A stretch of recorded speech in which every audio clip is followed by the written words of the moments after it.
एबे ready cooking.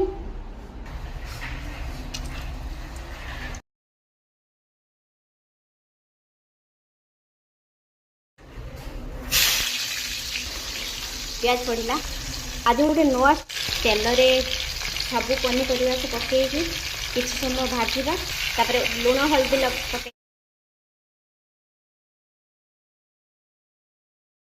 Golden colour हो गला अदा रसुण कंचा लंका पकईकी पेस्ट कर अदा रसुण कंचा लंका पे तेल दियर